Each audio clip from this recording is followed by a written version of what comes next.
Hi guys, welcome to my videos. So guys, today in this video we are going to see how to apply for travel authorization certificate for Taiwan. So before I proceed further, I would like to clarify neither I'm an immigration consultant nor I'm a government body. So if you take anything out of this video, you do it at your own risk. Alright guys, so let's proceed. So guys, first of all, you may not even need a visa to Taiwan, okay? Or travel authorization. Specifically, this travel authorization certificate is valid only for the citizens of India, Vietnam, Indonesia, Myanmar, Cambodia, and Laos. For People Republic of China, they have a passport. They have a different process. And if you are from Canada, you don't even need for your visit up to 90 days. And they have given a link. If we open here, we can probably find out that whether we even need a visa or not. For example, national foreign countries for visa exemption program up to 90 days. So if you belong to these countries, you don't even need a visa. For these countries, 30 days.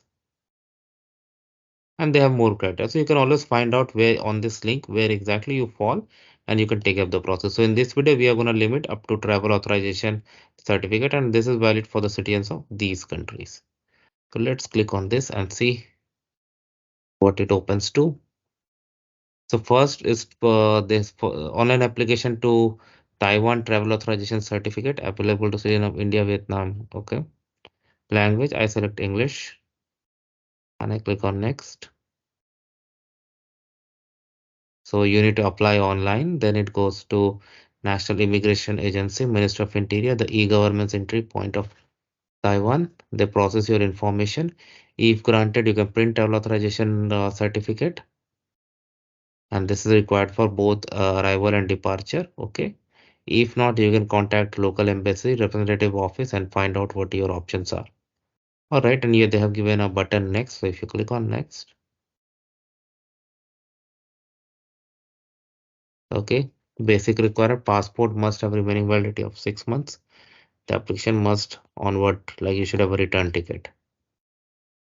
An applicant has never been employed as a blue collar worker in Taiwan. Additional requirements.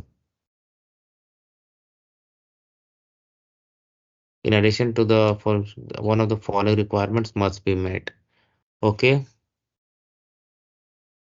the resident possesses at least one of the following documents issued by Australia, Canada, Japan, or any US Schengen country, United Kingdom, United States. Okay. Applicants who use electronic visa by these countries, who visa issued by, okay. The applicant possesses an entry visa or resident card issued by ROC in past 10. How, okay. So you can find out if these things apply to you or not. Additional requirements. And then this is how it goes. So because it is available to nationalities of these countries, it goes here. And then you need to provide your name, passport number, entry exit, country of birth, how you are going to enter, with date, occupation, purpose of visit, home address, residential address, your parent details, father, mother, contact number, email, special requirements, currently holding one of the valid documents issued by this country. So special requirements do apply. Okay. So you should have it. If you don't have, then you're not eligible. And then you can go to the next stage where you're going to pay the fee. So I'm not going to go to the next stage because this is just a sample video. And then once the process, and if it is granted, you can go ahead and apply for it. You can travel. So thanks for watching this video, guys. Please subscribe to the channel. Thank you.